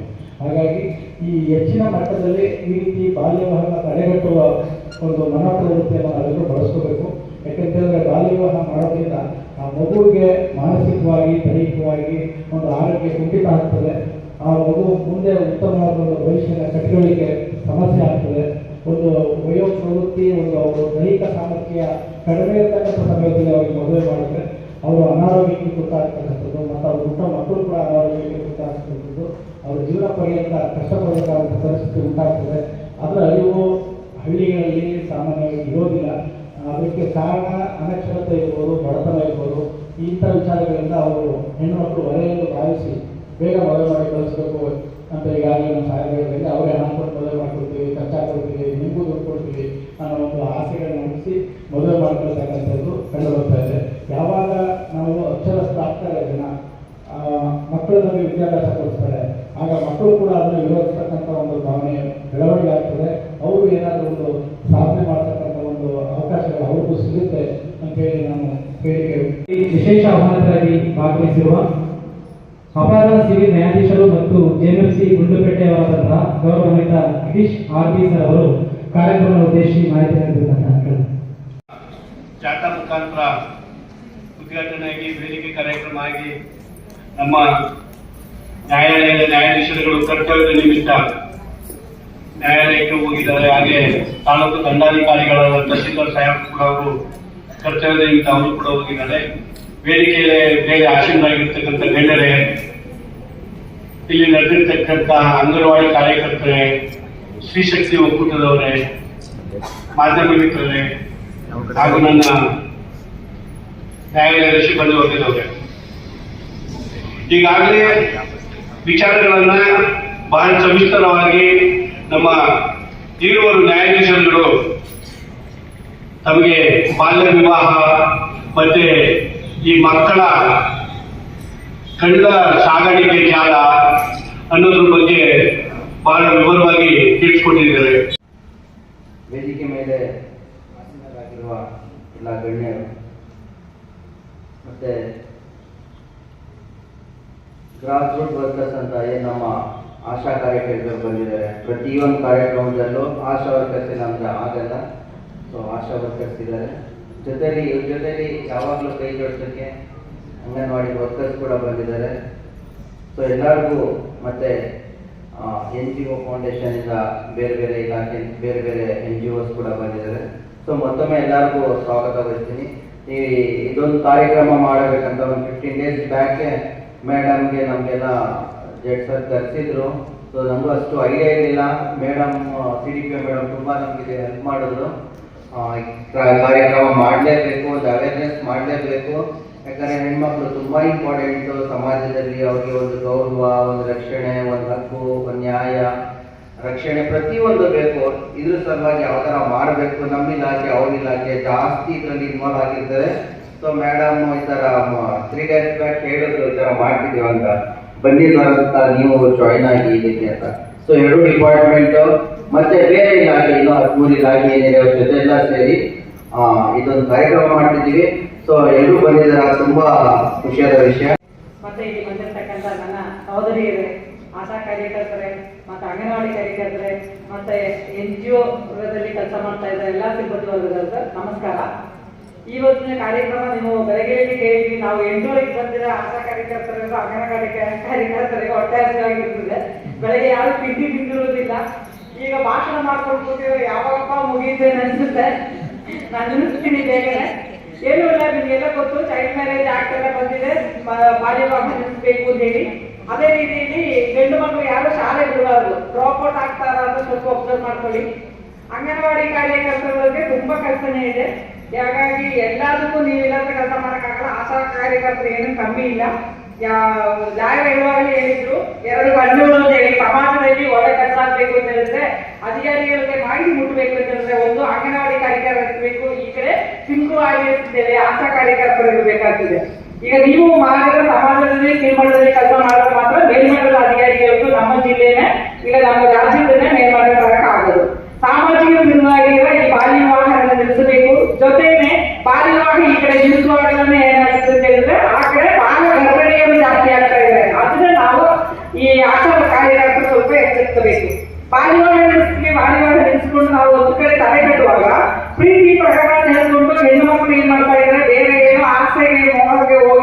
ಬಹಳ ಗರ್ಭಿಣಿಗಳಾಗಿರ್ತಾರೆ. ಈಗ ತುಂಬಾ ಜನ ನೀವು ಒಂದು ತಿಂಗಳಿಗೆ ಕೈಗೊಂಡು ನೋಡಿರ್ಬೋದು, ಎಷ್ಟು 40,000 ಮೇಲೆ ಜನ ಮಕ್ಕಳು ಬಹಳ ಗರ್ಭಿಣಿಗಳಾಗಿರ್ತಾರೆ. ಈ ಬಹಳ ಗರ್ಭಿಣಿಗಳು ಅಂತ ಹೇಳಿ ಗೊತ್ತಲ್ಲ, 15 ವರ್ಷ ಮುಂಚೆ ಗರ್ಭ ಮಾಡಿಕೊಂಡು ಬಂದು ಮತ್ತೆ ಬಂದ್ರೆ ನಮ್ಮ ಆರೋಗ್ಯ ಇಲಾಖೆಯವರು ಅವ್ರ ಮೇಲೆ ಕೇಸ್ ಆಗುತ್ತೆ. ಕೇಸ್ ಮಾಡುವಾಗ ನಾವು ಮತ್ತೆ ಓಡಿ ಆಡಿ ಕೆಲಸ ಮಾಡಬೇಕಾಗಿದೆ. ಯಾರು ಹೇಳಿದ್ರೆ ಮತ್ತೆ ಅಂಗನವಾಡಿ ಕಾರ್ಯಕರ್ತರಿಗೆ ಬರುತ್ತೆ, ಮತ್ತೆ ನಿಮ್ಮ ಸೂಪರ್ವೈಸರ್ ಬರುತ್ತೆ, ಮತ್ತೆ ನಮ್ಮ ಶಿಶು ಅಭಿವೃದ್ಧಿ ಇಲಾಖೆಯ ಡಿಪಾರ್ಟ್ಮೆಂಟ್ಗೆ ಬರುತ್ತೆ. ಒಂದು ಮಹಾನ್ ಪುಣ್ಯಾತ್ಮ. ಈಗ ನ್ಯಾಯಾಧೀಶರು ಮಾತಾಡುವಾಗ ಹೇಳಿದ್ರು, ಯಾರಾದ್ರೂ ದಾರಿಯಲ್ಲಿ ಹೋಗುವಾಗ ಭಿಕ್ಷೆ ಬಿಡ್ತಾ ಇದ್ರೆ ನೀವೇನ್ ಮಾಡ್ತೀರಂತ ಅಲ್ವಾ? ನಾವು ಅವಾಗೆಲ್ಲ ಹೇಳಿದ್ರೆ ನಾವು ಒಂದು 5 ರೂಪಾಯಿನೋ 10 ರೂಪಾಯಿನೋ ಕೊಡ್ತೀವಿ, ಏನೋ ಒಂದು ಒಳ್ಳೇದಾಗ್ಲಿ ಅಂತ. ಆದ್ರೆ ಆ ವ್ಯಕ್ತಿ ಆ ರೀತಿ ಮಾಡೋಲ್ಲ. ಒಂದು ಮಗು ಎಲ್ಲಾದ್ರೂ ಭಿಕ್ಷೆ ಬಿಡ್ತಾ ಇದೆ, ಒಂದು ಮಗು ಎಲ್ಲಾದ್ರೂ ಅನಾಥವಾಗಿದೆ, ಒಂದು ಮಗು ಎಲ್ಲಾದ್ರೂ ಬಾಲ್ಯಕ್ಕೆ ಒಳಗಾಗಿದೆ, ಒಂದು ಮಗು ಎಲ್ಲಾದ್ರೂ ಒಂದು ದೌರ್ಜನ್ಯಕ್ಕೆ ಒಳಗಾಗಿದೆ, ಆ ಮಗುವಿನ ಸಂಪೂರ್ಣ ಪುನರ್ವಸತಿಯ ಒಂದು ಎಲ್ಲಾ ಸೌಕರ್ಯಗಳನ್ನು ಒದಗಿಸಿಕೊಟ್ಟಂತ ವ್ಯಕ್ತಿ ಅಂತಂದ್ರೆ ಅದು ಕೈಲಾಸ ಸತ್ಯಾರ್ಥಿ ಸರ್ ಅವರು. ಅವರ ಒಂದು ಇವತ್ತು ಸರ್ಕಾರ ಏನೆಲ್ಲ ಮಕ್ಕಳ ಸಂಬಂಧ ಕಾನೂನುಗಳನ್ನ ಮಾಡ್ತಾ ಇದೆ ಅದನ್ನೆಲ್ಲ ಕೂಡ ಮುಂಚೂಣಿಯಾಗಿ ಮಾಡಿರ್ತಕ್ಕಂಥದ್ದು ಕೈಲಾಸ ಸತ್ಯಾರ್ಥಿ ಸರ್. ನಾವು ಇವತ್ತು ಬಾಲ್ಯ ಮುಕ್ತ ಚಾಮರಾಜನಗರ ಜಿಲ್ಲೆ ಅಂತ 2025 ಹೇಳ್ತಾ ಇದೀವಿ. ಆದ್ರೆ ಅವರು 2005ರಲ್ಲಿ ಬಾಲ್ಯ ವಿವಾಹ ಮುಕ್ತ ಭಾರತದ ನಿರ್ಮಾಣ ನನ್ನ ಕನಸು ಅಂತ ಹೇಳಿದ್ದಾರೆ. ಅಂತ ಒಂದು ಮಹಾನ್ ಸಂಸ್ಥೆ ನಮ್ಮ ಚಾಮರಾಜನಗರ ಜಿಲ್ಲೆ, ಅದು ಗುಂಡ್ಲುಪೇಟೆಯಲ್ಲಿ ಕೆಲಸ ಮಾಡ್ತಾ ಇರ್ತಕ್ಕಂಥದ್ದು ನಮ್ಮೆಲ್ಲರೂ ತುಂಬಾ ಒಂದು ಸೌಭಾಗ್ಯ. ಆ ಸಂಸ್ಥೆಯ ಜಿಲ್ಲಾ ಸಂಯೋಜಕರಾಗಿರ್ತಕ್ಕಂಥ ಶ್ರೀಯುತ ಜಿ ಸಿ ನಾರಾಯಣಸ್ವಾಮಿ ಸರ್ ಅವರು ಈ ಕಾರ್ಯಕ್ರಮದಲ್ಲಿ ಬರ್ತಿರುವಂತ ಎಲ್ಲ ಮಾತೆಯರು ಸಹೋದರರಿಗೆ ನನ್ನ ಪ್ರಣಾಮಗಳನ್ನು ಸಲ್ಲಿಸ್ತೇನೆ. ಇಷ್ಟೊತ್ತು ನಮ್ಮ ಸಂಸ್ಥೆ ಬಗ್ಗೆ ಮೈಸೂರು ತುಂಬಾ ಚೆನ್ನಾಗಿ ಎಲ್ಲ ವ್ಯಾಖ್ಯಾನ ಕೊಟ್ಟಿದ್ದಾರೆ. ಸೊ ನಾನು ಹೇಳೋದು ಇಷ್ಟೇ, ನಿನ್ನೆ ಎಲ್ಲರಿಗೂ ಒಂದು ವಿಶಿಷ್ಟವಾದಂಥ ದಿನ, ಭೀಮರ ಅಮಾವಾಸ್ಯೆ ಮಾಡಿದ್ದಾರೆ, ಎಲ್ಲರೂ ಪಾಠ ಪೂಜೆ ಎಲ್ಲ ಮಾಡಿದ್ದೀರ. ಆದ್ರೆ ನಿಜವಾಗಿ ನನ್ನ ತಲೆನೊಳಗಡೆ ಹೋಗ್ತಾ ಇದ್ದು ಒಂದು ಪ್ರಶ್ನೆ ಏನಂದ್ರೆ, ಈ ಮಾತೆಯರ ಪಾದ ಪೂಜೆಯನ್ನು ಮಾಡೋರು ಯಾರು? ನಿಜವಾಗಿ ಈ ಇದನ್ನು ಯಾರು ಮಾಡಬೇಕು ಅಂತ ಹೇಳಿದ್ರೆ ನಿಜವಾಗಿ ಭಾರತ ಮಾತೆ ನಿಮ್ಮೆಲ್ಲರ ಪಾದ ಪೂಜೆಯನ್ನ ಖಂಡಿತ ಮಾಡ್ತಾ ಇರ್ತಾರೆ ಪ್ರತಿದಿನ. ವರ್ಷಕ್ಕೆ ಒಂದ್ಸರಿ ಬರುವಂತದ್ದು, ಆದ್ರೆ ನಿರಂತರವಾಗಿ 365 ದಿನಗಳು ಭಾರತ ಮಾತೆ ಪಾದ ಪೂಜೆಯನ್ನ ಮಾಡ್ತಾ ಇರ್ತಾರೆ ಅಂತಾನೆ ನಾನು ಭಾವಿಸ್ತೇನೆ. ಯಾಕೆಂದ್ರೆ ಕೂಡ ಅಷ್ಟು ಒಂದು ಸ್ವಾರ್ಥದಿಂದ ಮತ್ತು ಒಂದು ನಿಸ್ವಾರ್ಥತೆಯಿಂದ ಕೂಡುವಂತಹ ಒಂದು ಕೆಲಸವನ್ನ ಮಾಡ್ತಾ ಇದ್ದೀರಾ. ಕೈಲಾಸ ಸತ್ಯಾರ್ಥಿ ಸಂಸ್ಥೆ ಕಳೆದ 15 ವರ್ಷಗಳಿಂದ ಗುಂಡ್ಲುಪೇಟೆ ತಾಲೂಕಿನಲ್ಲಿ ಕೆಲಸ ಮಾಡ್ತಾ ಇದೆ. ನಿಮ್ಗೆಲ್ಲರಿಗೂ ಗೊತ್ತಿದೆ, ಮಂಗಲ ಭಾಗದ ಒಂದು ಸಣ್ಣ ಗ್ರಾಮದಲ್ಲಿ ನಾವು ಶುರು ಮಾಡುವಂತಹ ಪ್ರಾಜೆಕ್ಟ್ ಇವತ್ತು ಗುಂಡ್ಲುಪೇಟೆಯಾದ್ಯಂತ 12 ಗ್ರಾಮ ಪಂಚಾಯಿತಿಗಳಲ್ಲಿ ಕಾರ್ಯನಿರ್ವಹಿಸ್ತಾ ಇದ್ವಿ. ಈಗ ಮುಂದಿನ ದಿನಗಳಲ್ಲಿ ಎಲ್ಲ ಗುಂಡ್ಲುಪೇಟೆ ಎಲ್ಲ ಗ್ರಾಮ ಪಂಚಾಯಿತಿಗಳನ್ನು ಆಯ್ಕೆ ಮಾಡಿಕೊಂಡು ಮುಂದಿನ ತಿಂಗಳಿಂದ ನಾವು ಪಂಚಾಯಿತಿಗಳಲ್ಲಿ ಕೆಲಸವನ್ನ ಶುರು ಮಾಡ್ತಾ ಇದ್ದೀವಿ. ಮಕ್ಕಳ ರಕ್ಷಣೆ ಮತ್ತೆ ಮಕ್ಕಳ ಆರೋಗ್ಯ ಮತ್ತು ಒಂದು ಉತ್ತಮವಾದಂತಹ ಒಂದು ಸಮಾಜವನ್ನು ನಿರ್ಮಾಣ ಮಾಡಲಿಕ್ಕೆ ಬೇಕಾದಂತಹ ನಮ್ಮ ಕೈಲಾಸವರ ಒಂದು ಆಶಯ ಇರುತ್ತೆ. ಕಂಪ್ಯಾಷನೇಟ್ ಸೊಸೈಟಿ ಅಂತ ಹೇಳ್ತೀವಿ, ಅಂದರೆ ಕರುಣಾಮಯಿ ಸಮಾಜವನ್ನು ನಿರ್ಮಾಣ ಮಾಡುವಂಥದ್ದು. ಇವತ್ತು ಬೇರೆ ಬೇರೆ ಇಲಾಖೆಗಳೆಲ್ಲ ಏನ್ ಕೆಲಸ ಮಾಡ್ತಾ ಇದೆ, ಇವುದು ತಳಮಟ್ಟದಲ್ಲಿ ಒಂದು ಸಮುದಾಯವನ್ನು ಮೇಲೆತ್ತಲಿಕ್ಕೆ ಏನೆಲ್ಲ ಕೆಲಸ ಮಾಡ್ತಾ ಇದೆ, ಇವೆಲ್ಲ ಏನು ಮಹಿಳಾ ಮತ್ತು ಮಕ್ಕಳ ಅಭಿವೃದ್ಧಿಗೋಸ್ಕರ ಶ್ರಮಿಸ್ತಾ ಇದ್ದೀವಿ. ಇದೆಲ್ಲವನ್ನು ಕ್ರೋಢೀಕರಣಗೊಂಡಂತ ಒಂದು ಕರುಣಾಮಯಿ ಸಮಾಜವನ್ನು ನಿರ್ಮಾಣ ಮಾಡುವಂತ ಒಂದು ಪ್ರಾಜೆಕ್ಟ್. ಸೊ ಇದನ್ನು ಕೂಡ ನಾವು ಗುಂಡ್ಲುಪೇಟೆಯಲ್ಲಿ ಶುರು ಮಾಡ್ತಾ ಇದ್ದೇವೆ. ಹಾಗಾಗಿ ಇನ್ನು ಈಗಾಗಲೇ ಬೆಳಿಗ್ಗೆ ನಾನು ಎಲ್ಲರೂ ಗೊತ್ತಿದೆ, ನೀವೆಲ್ಲರೂ ಸಿಟಿ ಮಾಡದೆ ಬಂದಿರ್ತೀರ. ಒಂದು ಶೇಕಡ ಒಂದು 20 ಭಾಗ 25 ಭಾಗ ಸಿಟಿ ಮಾಡಿರ್ತೀರ. ಇನ್ನೆಲ್ಲರೂ 9:15 ಅಂತ ಹೇಳಿದ್ವಿ, 9 ಗಂಟೆಗೆ ಬರ್ಬೇಕಂತ ಎಲ್ಲರೂ ಹಾಗೆ ಬಂದಿದ್ದೀರಾ. ಸೊ ಹಾಗಾಗಿ ಹೆಚ್ಚು ಹೊತ್ತು ತಗೊಳ್ದೆ. ಈ ಒಂದು ಸಂದರ್ಭದಲ್ಲಿ ಮಕ್ಕಳ ರಕ್ಷಣೆಗೆ ಕುರಿತಾದಂತ ಯಾವುದೇ ಸಹಕಾರ ಬೇಕಾದ್ರೆ ಖಂಡಿತವಾಗಿ ನಮ್ಮ ಸಂಸ್ಥೆ ನಾವು ಸ್ಪಂದಿಸ್ತೇವೆ. ಹಾಗಾಗಿ ಇವತ್ತು ಬಾಲ್ಯ ವಿವಾಹ ಮುಕ್ತ ಜಿಲ್ಲೆಯನ್ನಾಗಿ ಮಾಡ್ಬೇಕಂತ ಹೇಳಿ ಇವತ್ತು DC ಅವರ ಆದೇಶದ ಮೇರೆಗೆ ನಾವೆಲ್ಲ ರ್ಯಾಲಿಗಳು ಮತ್ತೆ ಕಾರ್ಯಕ್ರಮಗಳು ಇದೆಲ್ಲ ಕೂಡ ಮಾಡ್ತಾ ಇದ್ದೇವೆ. ನಮ್ಮ ಈ ಒಂದು ತಾಲೂಕಿನ ಹೆಮ್ಮೆ ನಮ್ಮ CDPO ಮೇಡಮ್ ಅವರು, ಅವರ ಒಂದು ಕರೆಗೆ ನಮ್ಮ ಸಂಸ್ಥೆ ಸ್ಪಂದಿಸಿ, ಇಲ್ಲ ಮೇಡಮ್ ನಾವು ನಿಮ್ ಜೊತೆಗೆ ಯಾವಾಗ್ಲೂ ಇದ್ದೀವಿ, ಮುಂದೆನೂ ಕೂಡ ಇರ್ತೀವಿ, ನೀವು ಏನೇ ಕಾರ್ಯಕ್ರಮ ಆದ್ರೂ ಕೂಡ ನಾವು ಕೈ ಜೋಡಿಸ್ತೀವಿ ಅಂತ ಹೇಳಿ ಅವರು ಕೂಡ ಬಹಳ ಶ್ರಮವಹಿಸಿ ಕೆಲಸ ಮಾಡ್ತಾ ಇದ್ದಾರೆ. ಈ ಒಂದು ಬಾಲ್ಯ ವಿವಾಹ ಮುಕ್ತ ಜಿಲ್ಲೆಯನ್ನಾಗಿ ಮಾಡೋದಕ್ಕೆ ಸಹಕಾರ ನೀಡ್ತಾ ಇರುವಂತಹ ನಿಮ್ಮೆಲ್ಲರಿಗೂ ಕೂಡ ವಂದಿಸ್ತೇನೆ. ಮತ್ತೆ ಗುಂಡ್ಲುಪೇಟೆ ಭಾಗದಲ್ಲಿ ವಿಚಾರವಾಗಿ ಒಂದೆರಡು ಮಾತು ಹೇಳಲೇಬೇಕು. ನಮ್ಮ ಸೋನಿಯಾ ಮೇಡಮ್ ಮತ್ತೆ ನಮ್ಮ ರುದ್ರವ್ ಅವ್ರನ್ನ ನಾವು ಈ ಸಂದರ್ಭದಲ್ಲಿ ಮರೆಯೋಂಗೇ ಇಲ್ಲ. ಯಾಕೆ ಅಂತ ಹೇಳಿದ್ರೆ ಇವತ್ತು ನೀವೆಲ್ಲ ಏನು ಪ್ರತಿ ಗ್ರಾಮಗಳಲ್ಲಿ ಏನು ಕೆಲಸ ಮಾಡ್ತಾ ಇದ್ದೀರಾ ಅದನ್ನ ದಿಟ್ಟತನದಿಂದ ಏನೇ ಸಮಸ್ಯೆಗಳು ಬಂದ್ರೆ ಇವತ್ತು ಒಂದು ಸಣ್ಣ ವಿಚಾರ ಬಂದ್ರು ನಾವು ಸಮಸ್ಯೆನ ನಾವು ಬೇರೆಯವರಿಗೆ ಹಾಕ್ಲಿಕ್ಕೆ ಪ್ರಯತ್ನ ಮಾಡ್ತೀವಿ. ಹಾಗೆ ಎಲ್ಲರ ಸಮಸ್ಯೆಗಳನ್ನು ಅವರ ಹೆಗಲಿಗೆ ಹಾಕೊಂಡು ಅವ್ರ ಕಡೆಯಿಂದ ಹೋಗ್ಲಿಕ್ಕೆ ಆಗದೆ ಇರೋ ಸಮಸ್ಯೆಗಳನ್ನ ಸಿಟಿ ಗವರ್ಮೆಂಟ್ ಅಂತ ಕೊಟ್ಟು ಇಲ್ಲ ಮೇಡಮ್ ನೀವು ಸೇರ್ತೀರ ಅದಕ್ಕೆ ಎಲ್ಲರೂ ಈಗ ಹಾಗಾಗಿ ಎಲ್ಲ ನಿಮ್ಮ ಡಿಪಾರ್ಟ್ಮೆಂಟಿನ ಎಲ್ಲರೂ ಕೂಡ ಬಹಳಷ್ಟು ಶ್ರಮವನ್ನು ವಹಿಸ್ತಾ ಇದ್ದಾರೆ. ಇವತ್ತು ಇನ್ನೊಂದು ವಿಚಾರ ಏನಂತ ಹೇಳಿದ್ರೆ ನಮ್ಗೆ ಚಾಮರಾಜನಗರದಲ್ಲಿ ಜಿಲ್ಲೆಯಲ್ಲಿ ಏನೇ ಮಾಡಲಿ ಏನೇ ಒಂದು ಹೊಸತಾಗ್ಲಿ ಅದು ಶುರುವಾಗದೆ ಗುಂಡ್ಲುಪೇಟೆಯಿಂದ. ಆ ಒಂದು ಹೆಮ್ಮೆ ಇದೆ. ಯಾಕೆಂದ್ರೆ ನಾವು ಗುಂಡ್ಲುಪೇಟೆ ಭಾಗದಲ್ಲಿರೋ ಎಲ್ಲರೂ ಹೆಂಗೆ ಅಂತ ಹೇಳಿದ್ರೆ ಯಾವುದಾದ್ರೂ ಒಂದು ಹೊಸತು ಮಾಡಲೇಬೇಕು, ಏನಾದ್ರೂ ಒಂದು ಹೊಸತನವನ್ನು ತರಲೇಬೇಕು. ಇವತ್ತು ಇಲಾಖೆ ಏನೋ ಒಂದು ಆಶ್ವಾಸನೆ ಇದೆ, ಅದಕ್ಕೆ ಈಗೂ ಕೂಡ ಮಾಡ್ಬೋದು ಅಂತೇಳಿ ಒಂದೊಂದು ಹೊಸ ಒಂದು ಇನಿಷಿಯೇಟಿವ್ಗಳನ್ನ ನಾವು ಮಾಡ್ತಾ ಇದ್ದೀವಿ. ಖಂಡಿತವಾಗಿ ನಾವು ಅದನ್ನು ಮಾದರಿಯಾಗಿ ಎಲ್ಲ ಜಿಲ್ಲೆಯವರು ಕೂಡ ಅದನ್ನ ಅನುಸರಿಸುವಾಗೆ ಮಾಡ್ತೀವಿ. ಹಾಗೆ ನಮ್ಮ ಅಲಿಂ ಪರ್ಸನ್ ಕೂಡ ನಾವು ಮರೆಯಂಗಿಲ್ಲ. ಯಾಕೆಂತ ಹೇಳಿದ್ರೆ ನಮ್ಗೆ ಈಗ ಮಕ್ಕಳ ಕ್ಷೇತ್ರದಲ್ಲಿ ಯಾವುದೇ ಆರೋಗ್ಯಕ್ಕೆ ಸಂಬಂಧಪಟ್ಟಂತ ಯಾವುದೇ ಒಂದು ವಿಚಾರಗಳಾಗಿರ್ಲಿ ಅವರು ಹಗಲು ರಾತ್ರಿ ಅನ್ನೋದೇ ಅವರು ಸ್ಪಂದಿಸ್ತಾ ಇದ್ದಾರೆ. ಮತ್ತೆ ಇವತ್ತು ಆಶಾ ವರ್ಕರ್ಸ್ ಎಲ್ಲ ಏನ್ ಕೆಲಸ ಮಾಡ್ತಾ ಇದ್ದೀರಾ, ನಿಮ್ಮ ಕೆಲಸಕ್ಕೆ ನಾವು ಸರಿಸಾಟಿಯಾಗಿ ಯಾರು ನಿಲ್ಲಿಕ್ಕೆ ಸಾಧ್ಯ ಇಲ್ಲ. ಯಾಕೆ ಅಂತ ಹೇಳಿದ್ರೆ ಒಂದು ಜೀವವನ್ನು ಉಳಿಸುವಂಥದ್ದು ಬಹಳ ಒಂದು ಪವಿತ್ರವಾದಂಥ ಕೆಲಸ. ಹಾಗಾಗಿ ಎಲ್ಲಾ ಮಾತೆಯರಿಗೆ ಮತ್ತೆ ಇವತ್ತು ಬಹಳ ವಿಶೇಷ ಯಾಕೆ ಅಂತ ಹೇಳಿದ್ರೆ ಒಂದ್ ಕಡೆ ನಾವು ಜೀವ ಉಳಿಸ್ಬೇಕು ಅಂತ ಹೋರಾಡ್ತಾ ಇರುವಂತ ಒಂದು ಹೋರಾಟಗಾರರು, ಒಂದು ಕಡೆ ಇರುವಂತ ಮಕ್ಕಳನ್ನ ಒಂದು ಒಳ್ಳೆ ರೀತಿಯಲ್ಲಿ ಒಂದು ಮುಂದೆ ಒಂದು ಸನ್ಮಾರ್ಗದಲ್ಲಿ ಇಡಬೇಕಂತ ಅಂಗನವಾಡಿ ಕಾರ್ಯಕರ್ತರು. ಹಾಗಾಗಿ ನಾನು ಮೊದಲೇ ನನ್ನ ಮಾತಲ್ಲಿ ಹೇಳಿದೆ ಮಾತೆಯರು ಅಂತ ಹೇಳಿ. ಸೊ ಹಾಗಾಗಿ ನಿಮಗೆಲ್ಲರಿಗೂ ಕೂಡ ನಿಮ್ಮ ಪಾದಗಳಿಗೆ ಪ್ರಮಾಣ ಮಾಡಿ ನನ್ನ ಪ್ರಣಾಮಗಳನ್ನು ಸಲ್ಲಿಸ್ತಾ ಈ ಒಂದು ಕಾರ್ಯಕ್ರಮದಲ್ಲಿ ಮಾತಾಡಿ ಅವಕಾಶ ಮಾಡಿಕೊಡ್ತಾರೆ ಸಹಕಾರವನ್ನು ನೀಡಿ ಕಾರ್ಯಕ್ರಮದಲ್ಲಿ ಭಾಗವಹಿಸಿ ಕಾರ್ಯಕ್ರಮ ಉದ್ದೇಶಿ ಮಾಹಿತಿ ನೀಡಿದಂತಹ ಜಿ.ಸಿ. ನಾಗೇಶ್ವರ ಸರ್ ಅವರಿಗೆ ತಮ್ಮೆಲ್ಲರ ಪರವಾಗಿ ಒಂದು ಜೋರದ ಚಪ್ಪಾಳೊಂದಿಗೆ ಧನ್ಯವಾದಗಳನ್ನು. ಈಗ ನಮ್ಮ ಸಿರಿಪೆ ಮೇಡಮ್ ಅವರು ಕಾರ್ಯಕ್ರಮ ಉದ್ದೇಶಿ ಮಾಹಿತಿ ನೀಡಿದಂತಹ ಯಾರು ಎದುರ್ಕೋಬೇಡಿ, ಅದಕ್ಕೆ ಏನಿಲ್ಲ. ಈ ಕಾರ್ಯಕ್ರಮ ಬೆಳಿಗ್ಗೆ ಬೆಳೆಯುವಂತಹ ಎಲ್ಲ ಗಣ್ಯರೇ ಹಾಗೆ ನಮ್ಮ ಡಿ.ಎ. ಸರ್ ಎಲ್ಲರಿಗೂ ವಂದಿಸ್ತೀನಿ. ಹಾಗೆ ಮುಂಭಾಗ ಈ ಕಾರ್ಯಕ್ರಮದ ಮುಖ್ಯ ರೂವಾರಿಗಳು ನೀವು ಅಂಗನವಾಡಿ ಕಾರ್ಯಕರ್ತರು ಮತ್ತೆ ಆಶಾ ಕಾರ್ಯಕರ್ತರಿಗೆ ನಾನು ಕಾರ್ಯಕ್ರಮದ ಪರವಾಗಿ ಒಂದು ವಂದನೆಗಳನ್ನ ಹೇಳೋದಕ್ಕೆ ಇಲ್ಲಿ ಇಟ್ಟಿದ್ದೀನಿ. ಅದಕ್ಕಿಂತ ಮುಂಚೆ ಮುಖ್ಯವಾಗಿ ಸರ್ ಹೇಳಿದ್ರು ನಾರಾಯಣಸ್ವಾಮಿ ಸರ್ ಮಾತೆಯರಿಗೆ ಒಂದು ನಾವು ಯಾವಾಗ ಪಾದ ಪೂಜೆ ಮಾಡೋದ್ರಿಂದ ತುಂಬಾ ಅತ್ಯಂತ ಪ್ರಶಂಸಾರ್ಹವಾದಂತ ಅತ್ಯಂತ ಸತ್ಯವಾದಂತಹ ಮಾತು. ಯಾಕೆ ಅಂತಂದ್ರೆ ವಾರಿಯರ್ಸ್ ಅಂತ ಕರೆಯಕ್ಕೆ ನಾನು ಇಷ್ಟಪಡ್ತೇನೆ ನಿಮ್ಮನ್ನ.